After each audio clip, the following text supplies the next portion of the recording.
Bukan hanya membuat pesawat, tapi dia juga harus mampu ya, memarketkan. Bagaimana membuat value creation inovasi? Kita tidak bisa menjual kemanapun kalau TNI-nya belum beli. Itu ada sekitar 66 untuk di militer. Ministry of Agriculture-nya Thailand itu punya 9 pesawat kita buatan PTDI untuk modifikasi cuaca. Mereka melihatnya reliability pesawat kita tentunya. PTDI diberi kesempatan mengerjakan pesawat yang bukan lagi core produknya PTDI. Pesawat itu definisinya adalah pesawat ini airworthy, bisa terbang, aman, semua fungsi bersih baik. Tahun ini dalam sejarah kita mencapai kontrak more than 1 billion US dollar. Bayangkan kalau 2 setahun kan, berapa tahun?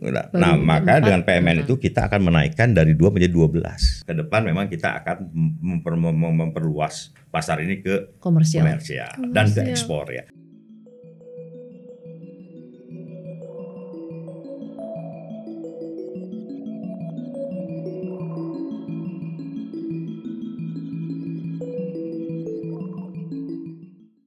Halo, berjumpa lagi di The Chapter bersama saya Diajeng dan bersama saya Beverly Gunawan.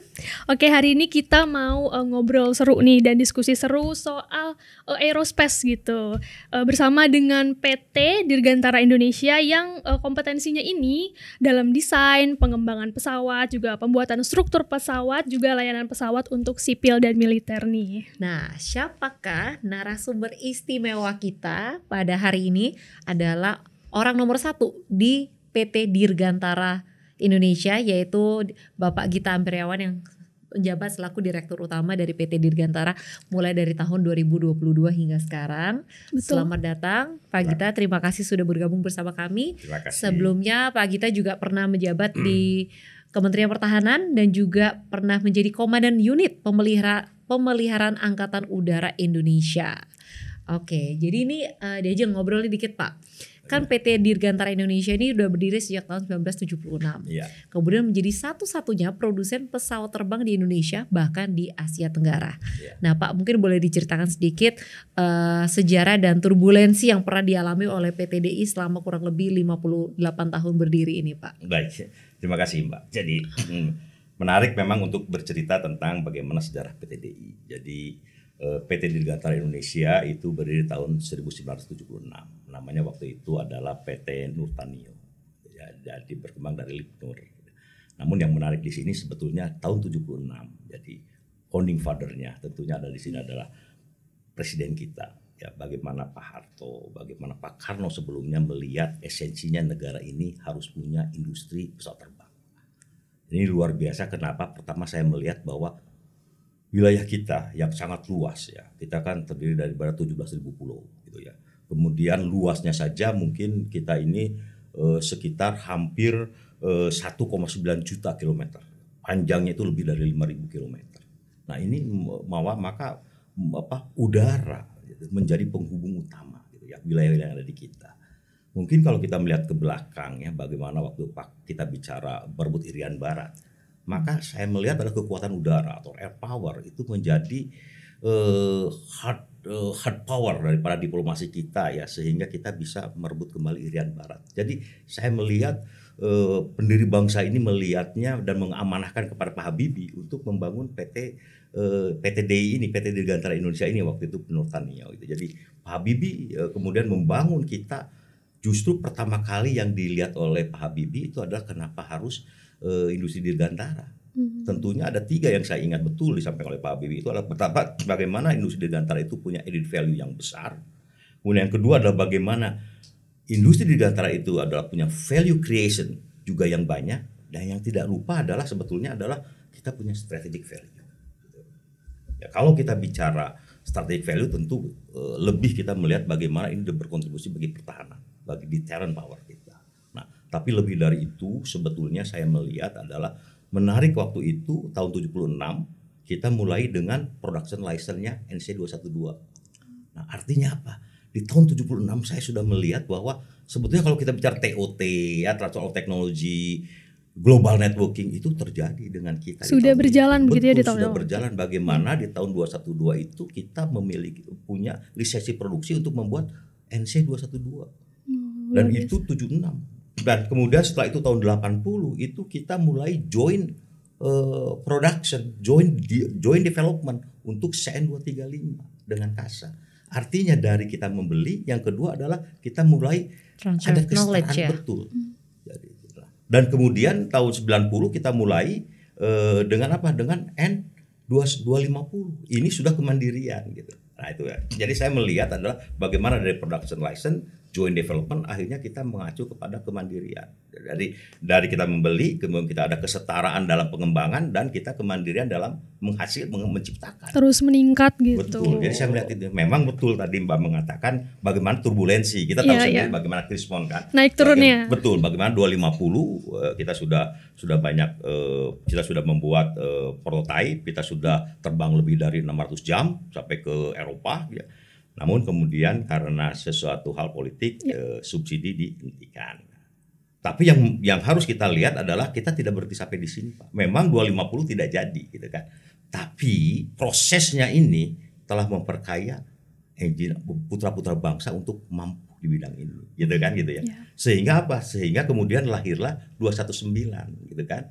219 ini 219 lahir 219 yang first flight-nya itu tanggal 16 Agustus 2017 gitu.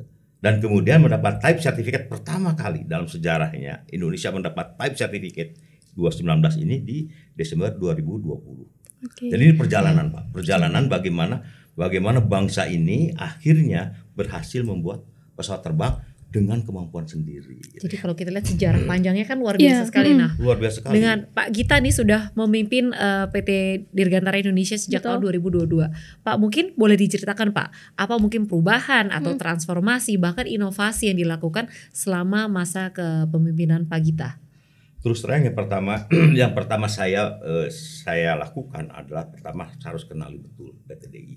Jadi saya harus menggali dulu nilai-nilai luhur, nilai value yang ditanamkan di sini kan. Jadi saya melihatnya adalah bagaimana saya pertama kali mengeksplor mungkin dari Pak Nurtanio ya ke Pak Habibie dan pendahulu-pendahulu sekali ya.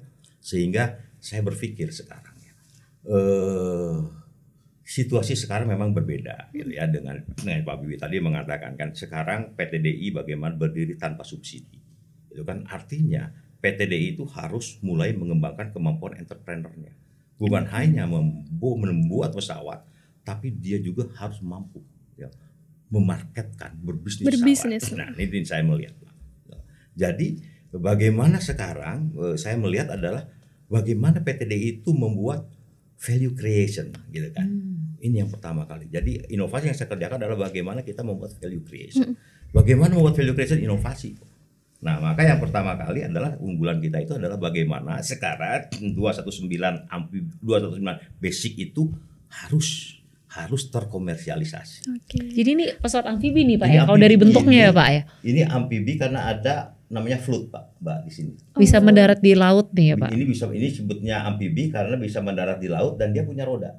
Ini yang kalau terbang ini bisa masuk, bisa keluar sehingga dia pun bisa mendarat di landasan biasa. Iya. Oke. Nah, jadi kalau amfibi seperti ini, kalau seaplane itu biasanya tidak ada ini, tapi bodinya itu seperti kapal. Full kayak kapal. Jadi kalau ini tuh Pak, kalau untuk daerah pedalaman Indonesia atau memang didesainnya untuk apa sih Pak sebenarnya? Ini didesain memang untuk lebih mengkonektiviti wilayah-wilayah kita, karena water base kita ini luar biasa banyaknya. Wilayah 3T mungkin ya Pak. Jadi kalau tadi kita bicara N219 itu dengan short take off and landing hanya 800 ya. Kemudian dia bisa mendarat di unpaved runway gitu kan. Kemudian dia simple maintenance. Yang ini justru tidak memerlukan landasan, bisa di water base gitu kan. Sehingga ini bisa lebih baik lagi, baik untuk komersial maupun untuk militeri gitu kan, untuk patroli pulau-pulau terluar dan lain sebagainya. Tadi terus tadi menarik juga nih ngobrolin soal bisnis juga kan. Di tahun lalu nih PT DI kan mengekspor pesawat gitu ke Thailand. Nah kalau nggak salah itu untuk keperluan modifikasi cuaca katanya. Nah itu sebenarnya sejak kapan sih PT DI udah mulai melakukan ekspor? Saya paling senang kalau ditanya ini, Mbak. Betul, jadi gini, kita itu ekspor pertama kali kita NC212 itu ya, pertama kali kita menjual untuk MOAC. Ministry of Agriculture-nya Thailand itu tahun 78. 78 untuk apa? Untuk tadi rainmaking. Jadi untuk program agriculture-nya, program nasional agriculture-nya Thailand. Jadi kalau buah-buahan Bangkok itu bagus semua di kita, salah satunya adalah Produknya adalah karena pendukungnya karena di ini sini. Mbak tahu ternyata. sudah berapa NC212 yang sekarang ada di MOAC-nya Thailand? Berapa itu Pak? 9. Dan yang terakhir kemarin 2023 kita antara yang ke-9. Wow. Jadi kita bisa membayangkan Ministry of Agriculture-nya Thailand untuk bicara agriculture-nya itu punya 9 pesawat kita buatan PT DI untuk modifikasi cuaca gitu loh. Wow. Nah, kami berharap sebetulnya ke depan gitu kan Kementerian Pertanian kita juga bisa membeli gitu kan pesawat-pesawat modifikasi cuaca buatan PT DI NC212. Bayangkan ya Iya. kalau buah di Itu 9. Thailand itu kan terkenal ya dengan Benar. buah-buahannya. Bangkok itu. Katanya bagus-bagus buah-buah di Thailand itu. Dan itu sejak tahun 78. Nah, Tapi selain itu itu Kak, strateginya apa sih Pak? Kok kemudian bisa Dan- memikat pasar luar negeri itu? Pertama adalah kita mempertahankan customer loyalty. Ya, jadi support kita harus baik, gitu kan. Kemudian komunikasi kita ke market harus baik. Kita kan ada visit customer yang reguler, kemudian dan setiap ada permasalahan lalu kita coba recovery, gitu kan. Setiap ada update kita share publikasinya, gitu kan. Setiap ada permasalahan itu menurut saya. Kemudian ya kita komunikasi yang baik gitu kan dan sebetulnya mereka melihatnya reliability pesawat kita tentunya kan. Jadi bagi saya kalau kemudian sudah 9 gitu kan itu belinya bertahap nih Pak ya. bertahap. Gitu, Dari tahun puas 78 beli lagi ya. tuh kan itu harus dipertahankan kan itu customer yang loyal. Oke. Nah, selain Thailand nih Pak, kan di Filipina juga ya Pak NC212I. Iya betul. Nah, itu mungkin pengen tahu nih Pak. Dan juga ada produk-produk lainnya nih Pak, yang misalnya juga dapat dukungan dari Presiden, ada anti-submarine warfare, ada juga untuk mendetek kapal selam dan segala macam ini Pak. Sebenarnya boleh diceritakan nggak apa keunggulan yang dimiliki oleh PT DI sehingga negara-negara tetangga ini memutuskan oke, kita beli pesawatnya sama PT DI aja nih. Ya. Dan di NC212I ini Mbak. Ini ya. Ini adalah pesawat dengan di kelasnya ya. Ini hanya satu-satunya di kelasnya. Di kelasnya itu artinya ini kalau kita bicara payloadnya 3 ton gitu kan. Kemudian ini passenger sekitar 27 kalau passenger. Ini satu-satunya yang punya ramdor. Di belakang bisa masukin. Ya, jadi bisa masukin Kargo yang besar-besar ya. Barang-barang yang besar-besar dan ini bisa terbuka. Oke. Dan ini juga bisa take off and landing di bawah 1 kilometer. Ya. Jadi untuk runway yang pendek ya Pak. Betul, untuk runway ini dan ini sangat handal gitu ya. Nah, dengan Filipina ini kita 2014 itu kita jual 2 kepada Air Force-nya. 2, kemudian alhamdulillah 2012 kita dipercaya untuk melakukan maintenance-nya, MRO-nya. Maintenance-nya. Kemudian 2023 kami mendapatkan pengadaan lagi untuk another 6. Wow, Nah, berarti mereka puas nih ya. Oke. Insya Allah mereka puas karena 2 itu di ke PTD ya, di ke PTD kan, jadi kirim ke PTD untuk maintenance-nya gitu. Oke. Nah ini, dan luar biasa dengan Filipina dan kami berterima kasih kepada pemerintah karena kami mendapatkan support. Sehingga pengadaan kami itu bisa dilakukan melalui government to government G2G tanpa bidding. Jadi ini kami waktu itu saya pribadi juga langsung menghadap ke Pak Menhan untuk mendapatkan support. Alhamdulillah saya mendapatkan langsung support dari Menteri Pertahanan kita, memberikan surat kepada Menteri Pertahanan Filipina dan saya hantarkan dan kemudian semua diterima dengan baik dan 6 kemarin kita berhasil untuk pengadaan 6 ini dengan skema G2G. Alhamdulillah kemarin juga pada saat Navy-nya, ini kan Air Force ya, Navy-nya akan kebutuhan untuk anti submarine warfare atau mungkin maritime patrol aircraft itu kami produk PTD itu termasuk salah satu yang ada di talking point-nya Bapak Presiden kita ke Presiden. Jadi ini Filipina. sekarang masih dibahas Gitu. nih Pak ya, Iya. lobby-lobby lagi berjalan nih Pak. Betul, jadi kami seolah-olah diberi jalan tol lah Oke. untuk ini. Nah ini kami berproses untuk bisa ini diwujudkan untuk Navy-nya. Oke. Nah Pak, itu kan bicara kita ekspor ya. Untuk kebutuhan dalam negeri sendiri Pak, keperluan pertahanan untuk di udara sendiri di Indonesia itu seperti apa Pak? Wah, ini di Indonesia menurut saya ini sudah sangat sudah sangat lama sejarahnya ya. Karena bagaimanapun juga produk kita itu pertama kali harus dijual ke dalam negeri, ke TNI-nya gitu. Kita tidak bisa menjual kemanapun kalau TNI-nya belum beli, gitu kan? Selalu mengatakan bagaimana TNI-nya, dan selalu bertanya bagaimana TNI-nya. Dan itu pasti juga kepercayaan dari luar negeri. Oh, Betul. kalau Dari dalam negerinya bagus, tentara tentu sendiri pakai di Indonesia, berarti ini produknya Betul. itu. Jadi itu yang paling penting sebetulnya, bagaimana sebetulnya produk kita ini. Jadi kalau kita lihat sebetulnya dari populasi kita yang fixed wing misalnya ya, kita fixed wing itu kalau kita bicara fixed wing itu dari 202 itu sebagian besar digunakan untuk militeri gitu kan. Kita itu ada sekitar 66 untuk di militeri gitu ya. 66 buah. Jadi untuk di militer apa yang kita buat adalah tentunya yang sekarang kita sedang menyiapkan 9 NC212I itu ada improvement. Jadi bedanya apa Pak? Bedanya itu satu, pertama sudah ada winglet ini, dan di dalamnya itu sudah glass cockpit. Glass cockpit itu semuanya adalah digital. Jadi kalau Anda matikan itu semuanya hanya black, hitam gitu ya. Hanya begitu dinyalakan baru semuanya digital nampak. Okay. Jadi kalau sebelumnya namanya kita analog gitu, seperti kayak jarum jarum gitu kan. Kalau ini semua digital. Okay. Kemudian juga autopilot gitu. Nah, ini yang glass cockpit yang makanya itu sebetulnya PTDI yang karena 212 ini sekarang kita ini sole manufacturer. Jadi Airbus sudah tidak lagi memproduksi kelas ini. Jadi hanya PTDI yang memproduksi kelas ini. Gitu ya. Juga 235 yang ini kita sole manufacturer-nya gitu ya. Jadi kita hanya satu-satunya industri yang memproduksi 2 pesawat ini. Ini dilirik negara lain juga nggak Pak? Ini yang kemudian sekarang sedang naik pasarannya untuk di Afrika khususnya, gitu kan, di Afrika. Yang ini yang kemarin di Filipina. Gitu kan. Pak, kalau untuk perbandingan Pak, biasanya yang untuk ngangkut kargo ini Hercules ya Pak ya, atau? Oh iya, Hercules besar, itu ya. Berapa kalinya sih Pak? Ini kan miniatur ya, penasaran ke Hercules itu kira-kira size-nya seberapa sih Pak? Mungkin ya kalau kita membicarakan Hercules itu ini pesawat ini 1,9 ton payloadnya, bisa ngangkut barangnya. Kalau pesawat ini 3 ton. Oke, kalau Hercules, kalau pesawat ini 5 sekian. Pesawat Hercules lebih besar lagi kan. Jadi besar sekali nih Pak ya, bisa. Ya biasa kita menghitungnya dari berapa kemampuan membawa muatnya. Gitu kan. Kalau Hercules kan dari segi engine-nya saja 4 gitu kan gitu. Tapi juga sama-sama propeller. Itu pesawat yang paling handal. Nah, tadi bicara Hercules Mbak, kita diberi kesempatan oleh Kementerian Pertahanan untuk melakukan modernisasi pesawat Hercules di tahun ini. Sudah efektif gitu ya. Jadi yang luar biasa, justru saya sangat berterima kasih bagaimana sekarang PTDI diberi kesempatan mengerjakan pesawat yang bukan lagi core produknya PTDI. Nah, modernisasi itu dari sisi apanya aja Pak yang diperbaharui? Ya, jadi yang diperbaharui ada bagaimana bagaimana pesawat ini punya kelayakan terbang. Ya, punya airworthy, punya usia yang lebih panjang gitu kan.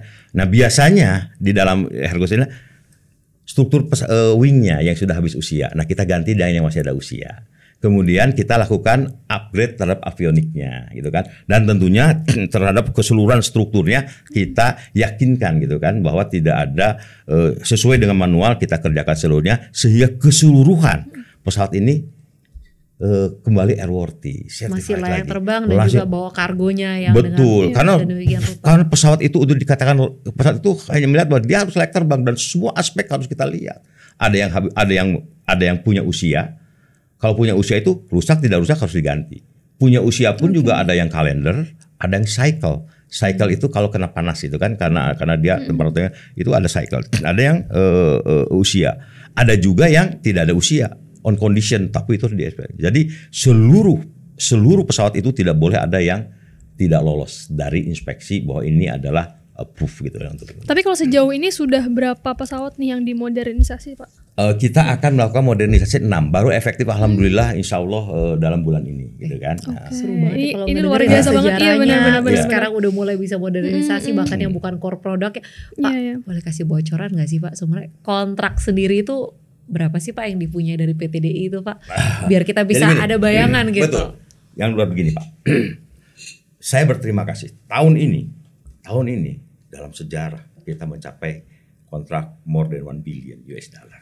Ini kepercayaan yang luar luar biasa. biasa loh. Miliar Iya, USD. lebih dari Ya, 1 ini miliar kepercayaan USD. yang luar biasa yang diberikan oleh Kementerian Pertahanan kepada PT DI. Luar biasanya ada kepercayaannya dan luar biasanya ada ini nge-boost tingkat kesehatan ke depan PT DI. Itu berarti kontrak itu hanya untuk produk di dalam negeri atau untuk yang termasuk yang ekspor juga, Pak? Oh tidak, itu hanya dari Kementerian Pertahanan. Oh, hanya Wah. dari kemudian. Jadi mau Ya, jadi kita modernisasi dari alat-alat pertama kali yang luar di- biasa. Iya. Ya, ini yang sebagian besar ya kalau kita bicara kontrak itu kan 90% itu masih dari untuk militer. Ini yang kemudian tadi kita sampaikan kan. Ke depan apa? Ke depan memang kita akan memperluas pasar ini ke Komersial. dan ke ekspor ya. Tapi dalam sejarahnya kita mendapat kontrak yang banyak. Tahun kemarin kita jauh lebih banyak. Tahun ini jauh lebih banyak lagi. Dan inilah yang sebetulnya menurut kami ya ini betul-betul akan PT dimanfaatkan sebaik-baik mungkin gitu kan. Iya. Apalagi untuk Bagaimana menggenjot kita- produksi betul, juga ya. bagaimana delivery-nya on time, bagaimana kualitinya bagus, bagaimana kemudian dengan seperti ini semua karyawan kita itu improve ya, skill, knowledge, dan yang paling penting sebenarnya networking. Networking. Berarti nggak cuma ke- soal ke pesawatnya global. doang ya. Ini banyak Tapi- aspek. Jadi ini dengan kontrak sebesar ini, Pak, ini harus diselesaikan dalam jangka waktu berapa lama ini? Bermacam-macam. Kalau tadi Hercules itu kan dalam 4-5 tahun gitu kan macam-macam anunya. Ada yang delivery misalnya kita biasanya kan kemarin 2019 yang dari Kemhan itu kan 24 bulan, setelah itu per 3 bulan kita delivery ya. Jadi itu rata-rata kontraknya 24 bulan pertama kali delivery pertama, setelah itu per 3 bulan. Itu jadi rata-rata bisa diselesaikan biasanya dalam waktu 3 tahun. Oke. Kemudian yang N219 ini progresnya gimana Pak kalau sekarang berarti?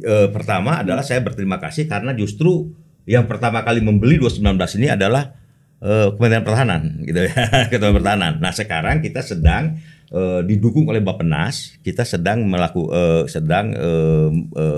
melakukan penjajakan atau pendekatan untuk menjual ini ke provinsi. Dalam hal ini Kepulauan Riau melalui transformasi ekonomi Kepulauan Riau gitu kan. Nah, Sabtu depan kami akan menandatangani MOU bersama dengan Bappenas dengan Gubernur Bali untuk pemanfaatan bandara di Bali Utara. Nah, salah satu yang kami lihat itu juga adalah bagaimana ke depan Bali Utara itu merupakan base untuk MRO-nya 219 di Indonesia Timur. Oh iya, gitu loh. soalnya kalau dari Ngurah Rai juga masih jalan darat Iya. masih jauh Iya, dari betul. Pulau Jadi- Jawa. Betul. Jadi terbang Jadi- landing di situ ya. Jadi itu, jadi kami melihat bahwa sangat berterima kasih support pemerintah yang luar biasa ya pada PTD untuk pengembangan produk-produk baru. Tapi memang sejarahnya harus begitu, Mbak. Kalau kita lihat tadi yang kita ceritain ya, bagaimanapun juga itu yang support pemerintah adalah nomor 1. Ya ini gitu. kan untuk pemerataan juga ya Pak ya. Jadi daerah-daerah yang masih sulit atau masih mungkin jauh dari pusat kota Betul. ini bisa Iya. dijangkau dengan mudah gitu. Daerah 3T tadi ya Pak Betul. ya. Tapi kalau kita bicara aspek ekonomi, maaf Mbak, coba kalau kita lihat berapa kalau kita hasil laut, kalau kita dibawa pakai kapal laut. Tapi kalau ini sesuatu yang berhari-hari hanya beberapa jam kan masih fresh. Lebih Nilai efektif ekonominya tinggi, juga. kan gitu kan. Jadi ini dengan 1,9 ton payload ya dan untuk membawa hasil laut ini luar biasa. Kalau saya melihat untuk meningkatkan nilai ekonominya juga sangat luar biasa. Tapi ini nanti lebih untuk mengangkut hasil laut atau untuk lebih membawa mungkin turis gitu jadi reach ke kalau kita Bali bicara Utara tuh gampang. survei tuh, ya, kalau kita bicara amfibi itu terbesar demand-nya adalah tourism. Kalau amfibi loh. Tapi kalau kita bicara basic itu justru yang tadi penerbangan perintis ya itu yang. Jadi kalau ini sebetulnya survei kami mengatakan bahwa tourism paling banyak, Pak. Yang kedua adalah Bakamla gitu kan, untuk surveillance. Untuk pengamanan Iya. juga. Wah ini lihat Indonesia kan bisa bikin pesawat sebagus ini gitu ya. Tapi kemarin di debat itu sempat disinggung juga nih soal Menhan kita Prabowo gitu yang katanya beli pesawat bekas nih. Kalau PTDI sendiri ngelihat gimana sih Kami sebenarnya? itu tidak pernah punya terminologi pesawat bekas. Gitu. Pesawat itu adalah like airworthy, gitu Oke. kan. Dan pesawat itu untuk airworthy, bayangkan ya Pak, tidak hanya bicara sesuatu yang berkaitan dengan terbangnya, ILT-nya aja ya, emergency locator transmitter. Kalau untuk melihat posisinya pesawat di mana, itu Radar harus dikatakan ini berfungsi gitu. Jadi semua dicek gitu ya. Atau sesuai dengan oke. teknologi yang sekarang ada ya Pak. Iya, jadi masih itu bisa semua terintegrasi. ada di pesawat itu, semua harus berfungsi dengan baik. Itu tidak bisa, kita kan jadi kalau pesawat itu definisinya adalah pesawat ini airworthy, bisa terbang aman, semua fungsi bersih baik gitu kan. Tidak ada usia yang terlewati gitu kan. Semua schedule maintenance-nya tidak yang terlewati gitu. Dan itu semua diinspeksi harian gitu ya. Ada orang yang harian. Jadi kita itu betul-betul ada daily maintenance ya, ada intermediate maintenance, ada heavy maintenance. Itu betul-betul semuanya itu sangat rigid. Heavy maintenance itu ibaratnya kalau mobil tuh turun mesin gitu ya Pak? Itu kan heavy maintenance, itu adalah turun mesin overhaul ya, turun mesin gitu kan. Kalau misalnya intermediate ya tune up lah gitu kan. Kalau daily maintenance ya tiap hari ganti lah, oli. Olinya masih ada, air radiatornya kan gitu ya. Itu seperti itu dan itu jauh lebih kompleks ya. Jadi menarik sekali ya. Betul. Dan orangnya pun berlapis, tidak bisa satu ya tuh. Ya ada bagian. Jadi bukan perkara bekas nggak bekas, tapi Betul. gimana memaintainnya, layaknya, usianya. Betul. Oke, ini Dan menarik sekali itu ya. terminologi yang ada di pesawat gitu ya. Oke. Nah Pak, selanjutnya kita akan menyentuh terkait PMN nih Pak. Jadi kan PMN tunai yang pemerintah berencana untuk memberikan 1,75 triliun Ya. dan juga PMN non tunai 456,2 miliar kepada PT Line Industri sebagai holding company.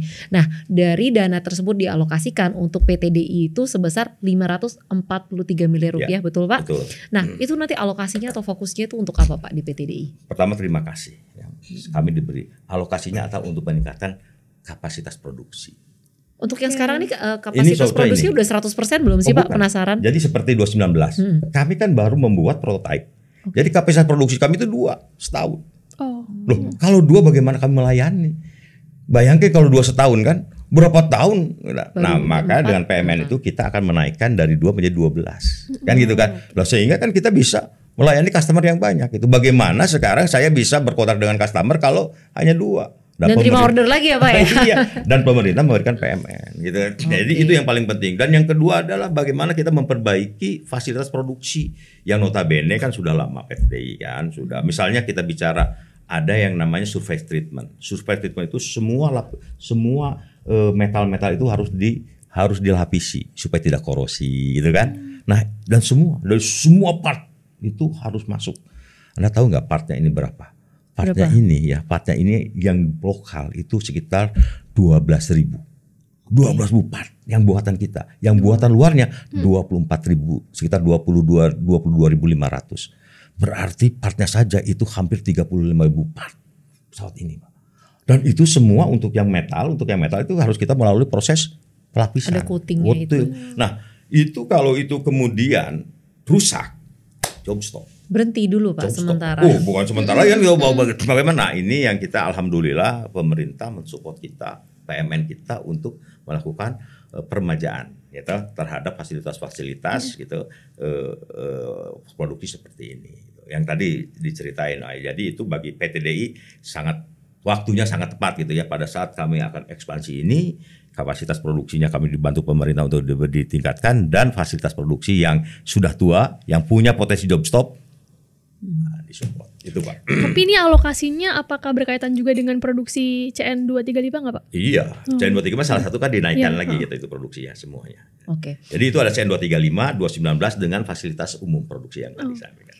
Nah Pak, berarti kan ini kapasitas produksi dinaikkan tapi paralel juga berjalan ini transfer teknologinya Pak. Iya. Nah mungkin bisa diceritakan Pak proses transfer teknologi di PTD itu seperti apa dan teknologi apa saja yang sudah dikuasai oleh Indonesia? Ya, jadi simpelnya begini Pak. Sebetulnya kalau kita bicara TOT kan tadi saya ceritain ya, dari awal TOT bagi PT DI sudah dari sejak berdirinya kan, production license, joint development kan itu juga ada proses ya. Kemudian bagaimana sebetulnya kita 250 dengan ada technical assistant dari luar, semua itu proses. TOT menurut saya dalam kehidupan keseharian PT DI nggak bisa lepas gitu ya. Nah ada satu yang menarik, ada ide KLO, imbal dagang, kawan dan offset gitu kan, yang ada pada setiap pengadaan dari luar untuk alutsista kita. Nah ini yang saya manfaatkan betul untuk proses TOT kita. Boleh dielaborate lagi Pak, itu misalnya seperti apa Pak? Rafale, contohnya? gitu kan? PT DI punya offset di Rafale atau A400 ya. A400 sekarang PT DI punya offset untuk bagaimana kita fully autonomous.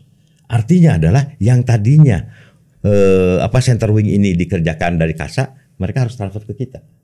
Jadi kita harus bisa membuat semua produk ini dalam negeri. Tidak boleh ada lagi bagian yang dikirim oleh dari Airbus gitu kan. Nah itu didapat dari offset. Nah itu gimana tuh Pak meyakinkan Airbus untuk mau mengajarkan kita ini orang Indonesia. Kan itu mandatori dari pemerintah, karena Airbus kalau bikin A400 persyaratannya harus memberikan offset, dan offsetnya kita divine gitu. Maka di situ masalahnya gitu. Jadi bagaimana tadi Pak, bagaimana sebetulnya kalau saya sih melihatnya bagaimana bagaimana pembelian alat pertahanan itu adalah investasi. Kalau saya melihat contohnya begitu kan, bagaimana membeli A400 itu investasi, sehingga PTDI bisa fully autonomous bagi ini gitu kan. Ada produk-produk yang tadinya joint development di dalam pekerjaannya dengan Airbus misalnya. Itu salah satu yang saya lihat. Itu menurut saya transfer of technology gitu kan. Dan yang kedua di Rafale misalnya kan, di Rafale. Nah, kita bukan hanya itu, Pak. Kita juga ingin mengembangkan global supplier. Jadi kita meminta part tertentu, kita namanya itu aerostructure. Kita minta part tertentu untuk bisa kita kerjakan. Setelah itu oleh mereka dikualifikasi ya, kita mampu dan kita menjadi global suppliernya. Gitu loh, kerjasama jadinya. Nah, itu ya? Kedepannya maka bisnis aerostructure saya akan maju gitu loh. Karena sesuatu yang kita hasilkan dari TOT tadi, dari offset tadi. Kayaknya ini pencapaian udah banyak nih, tapi saya masih pengen nanya nih, mungkin ada yang terlewat. 2 tahun Bapak menjabat sebagai Direktur Utama PTDI nih Pak. Apa nih pencapaian PTDI yang ingin Bapak highlight selain yang tadi ekspor tadi, baik itu TOT ataupun ekspor pesawat bahkan dipercaya Kemhan. Saya 3 Pak. Satu adalah bagaimana existing bisnis makin besar. Terima kasih kan, kontrak saya makin besar, tapi besar itu dalam artian adalah bagaimana PTDI menunjukkan performa yang baik. Ya, dari quality-nya, delivery time-nya, harga yang kompetitif gitu. Itu yang pertama, yang existing. Yang kedua creating value. Jadi yang inovasi harus dong, pesawat, amfibi. Kemudian mungkin nanti kami harus bicara kepada UAV. Ya, kita harus bicara kepada simulator. Kita harus bicara kepada produk aerospace yang lain seperti roket dan rudal. Gitu ya. Yang kedua, saya ingin melihat bagaimana kita juga punya value strategis, Pak. Tadi value strategis, Pak. Kita diberi kesempatan untuk membuka kesempatan mensupport produk-produk alutsista tidak hanya core-nya PTDI, Hercules. Insya Allah Pak Menhan menyatakan kepada saya, kamu siapkan untuk modernisasi F-16. Kita siapkan betul. Partnership dalam macam. Nah, ini menurut saya adalah value strategis harus kita bangun. Yang terakhir adalah membangun ekosistem kedirgantaraan gitu loh. Yang tadi saya sampaikan, kami Sabtu depan akan tanda tangan dengan Bappenas dan Provinsi Bali. Nah, pada saat kami membangun Bandara Bali Utara, di situ kan kita akan membangun MRO, kita akan dengan BIFA Bali International Flying Academy untuk training centernya. Oke, jadi maintenance ada, training pilotnya ada. Dan kita bisa untuk sementara sebelum 29 ada di situ, kita bisa melakukan di situ adalah tourism aviation. Di situ kan ada Joy Flight untuk Bell 505. Bahkan kami sudah bicara dengan Bali Air, kemudian dengan Bell untuk maintenance-nya gitu. Jadi bisa membayangkan ya ekosistem, Pak. Ekosistem di sini tumbuh gitu, dan kami diberi kesempatan menandatangani MOU ini dengan pemerintah, dan kemudian kami di bawahnya MOU dengan industri-industri tadi, partner-partner tadi gitu loh. Jadi ini ekosistem. Kalau kita mau bicara yang begini, yang kecilnya pada saat kami membuat produk ini, ekosistem kami adalah dengan supplier lokal. Ini kan banyak sekali kan pendukungnya kan, lokal konten. Kan sekarang permasalahan lokal konten menjadi tren. Bagaimana ini harus ada ya roadmap untuk meninggikan lokal konten. Makin banyak dan kami melihat 3 produk ini lokal kontennya sebetulnya harus ada standarisasi. Kalau suatu saat kita bisa membuat landing gear, ya landing gearnya harus mirip. Kalau kemudian kita bisa bicara interior, ya semuanya gitu loh. Jadi kita bicara skala ekonomi yang lebih oke gitu kan gitu. Ini saya ngelihatnya begitu. Jadi itu yang pertama. Yang pertama adalah bagaimana value creation. Bagaimana yang kedua adalah kita membangun value strategiknya. Dan yang ketiga adalah bagaimana kita memberikan manfaat kepada ekosistem. Nah, 3 ini yang sebetulnya kami push pada saat saya menjadi dirut untuk kita bisa betul-betul memberikan kontribusi yang signifikan. Nah, supaya lebih mempercepat lagi nih Pak, laju pertumbuhannya PTDI kan ada Defense ID nih holding. Itu perannya bagaimana nih Defense ID holding ini memberikan added value untuk usaha dari PTDI sendiri? Saya pertama kali saya sangat menyambut baik ya terbentuknya holding. Pertama adalah kalau kita mau bicara tentang masalah positioning PTDI dengan holding, kita kan bicaranya holding. Gitu. Berarti kalau kita bicara masalah eksistensi dan positioning kita lebih kuat. Pada saat kita bicara dengan partner internasional kita lebih kuat sebagai holding, gitu kan? Punya bargaining position lebih kuat, punya nilai tawar lebih besar. Contoh dengan UAE. dengan UAE yang bicara antar holding gitu kan. Nah, itu lebih kuat. Itu yang pertama. Yang kedua saya melihat lagi adalah dengan holding kita lebih cepat membuka networkingnya. Karena support holding ini membuat kita lebih cepat membuat global networkingnya. Gitu. Nah, itu yang saya lihat. Belum kalau kita mau bicara pemanfaatan aset. Misalnya begini, PT.DI kan sistemnya di dalamnya kan banyak avioniknya, banyak elektroniknya. Loh, kawan kami dengan land gitu kan gitu. Kemudian mungkin suatu saat ini MPA Maritime Petrol Aircraft saya akan weaponize, saya akan senjatai gitu kan. Pindad. Saya begitu. Atau PT.DI punya rudal roket kan itu pindad gitu. Atau isiannya dahana gitu kan gitu. Seperti itu. Atau kemudian kalau kemudian PT PAL membuat kapal dan kemudian kami bisa mencoba bagaimana kita melihat untuk kita membuat di situ misalnya UAV-nya atau helikopternya ya kita bisa mendarat di deknya. Ya, ini saling melengkapi banget. Jadi menurut saya kita komplementari lah. Yeah. Jadi ini yang saya lihat sinergi di holding itu. Di luar itu tentunya dari aspek finance kita lebih kuat kan gitu kan. Mudah-mudahan. Tapi kemudian akhirnya gitu apa yang terobosan atau target di kemudian hari dari PT.DI sendiri ini apa nih? Ya target kami itu saja Pak. Ya kalau kami melihat ya secara bisnis harus sehat. Harus sehat PT.DI itu ya. Harus jadi sehat, bisa mandiri nggak disubsidi pemerintah. Tidak disubsidi. PT.DI sudah tidak disubsidi. PT.DI diberi tantangan untuk menjadi pengadaan kan kita sudah 98 sudah tidak disubsidi lagi. Itu kan. PT.DI sudah tidak disubsidi. Kita mengalami kerugian yang luar biasa tapi kan sudah tidak disubsidi. Sudah tidak disubsidi. Jadi apa nih Pak milestone yang ingin diingat dari PT.DI mungkin di rentan tahun sekitar 2023 2024? Kepercayaan yang besar. Kami mengharapkan kepercayaan yang besar dari pemerintah kepada PT.DI, gitu kan. Pasti ada kekurangannya, gitu kan. Tapi biarkan beri kesempatan kami memperbaiki kekurangan ini menjadi satu keunggulan, kan gitu. Jadi kesempatan kepercayaan yang kami harapkan dari pemerintah kepada kita. Bentuknya adalah kami juga ingin dong mendapatkan penugasan, kan gitu tentunya seperti itu. Target pasarnya kemudian untuk ekspor lagi. Oh iya, itu yang pertama adalah kami maksimalkan existing market kami. Kami harus penetrasi kepada market internasional. Mbak, saya jujur, sekarang kalau kita mau bicara market internasional, penetrasi keluar, siapa marketer kami? Para dubes. Para dubes itu betul-betul yang mendorong. Sampai saya itu kadang-kadang jam 12 malam ditelepon sama dubes. Karena berbeda waktu. Betul ya. Dubes di Afrika ya banyak sekali. Kemudian dubes di Asia juga, dubes di UAE. Bahkan besok lusa ini kita akan ketemu begitu. Bahkan ke Turki. Kadang-kadang kalau saya datang kamu nggak usah tidur di sana, kamu tidur di rumahku aja katanya. Itu sakit betul.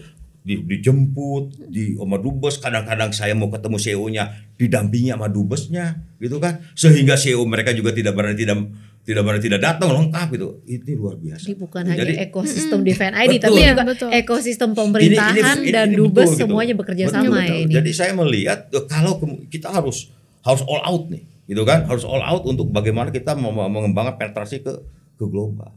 Dan yang terakhir yang harus kita penetrasi adalah komersial. Komersial harus gitu. Jadi yang tadinya pasar itu hanya militeri, maka kita harus kembangkan ini gitu loh. Wah, luar biasa banget. Betul, dan derivatif produknya harus terjadi.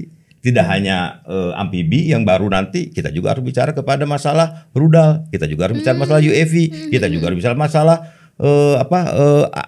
simulator. Kenapa? Karena data package pesawatnya kita punya, gitu loh. Khususnya untuk produk-produk PT.DI. Dan di luar itu juga aerostructure, MRO, ya. Hulu ke hilir deh Pak, pokoknya bikin pesawat sampai bagaimana trainingnya, sampai nanti bagaimana maintenance-nya. Iya, semua 4 portofolio kita jalan semua, kan itu kan. Ini yang harus dibesarkan. Oke. Baik, kayaknya udah seru banget nih dia. Ini iya seru waktu banget. Nih. Banyak banget yang kita dapat ya tadi. Oke. Baik Pak Gita, terima kasih banyak untuk waktunya dan untuk sharingnya. Ini tentunya bukan hanya generasi muda dan generasi tua, ini kayaknya nih mengenai perkembangan aviation di Indonesia nih yang signifikan sekali. Baik, terima kasih. Saya ingin satu tagline boleh. Silakan Pak Gita. Ya, jadi kalau tagline PT.DI itu cuma satu sekarang. PT.DI itu adalah national resilience, ya, resolve with strategic value and growth. pertumbuhan. Domestically, Oke.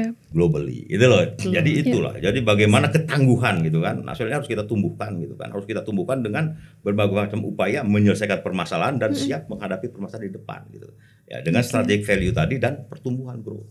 Nih Bapak kalau dari growth-nya ini penting banget dan growth Iya. itu harus healthy juga ya Pak. Betul gitu. Itu Baik. itu yang kita harapkan. Dan Terima insya Allah kasih. ini jadi kan. Pak Gita, seru banget ngobrolnya. Makasih banyak.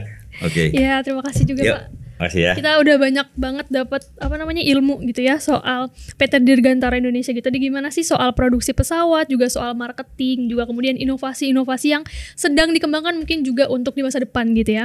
Terima kasih buat teman-teman yang udah menyaksikan di chapter. Saksikan terus di chapter episode-episode selanjutnya tentunya dengan narasumber yang nggak kalah menarik lainnya. Terima kasih, sampai jumpa.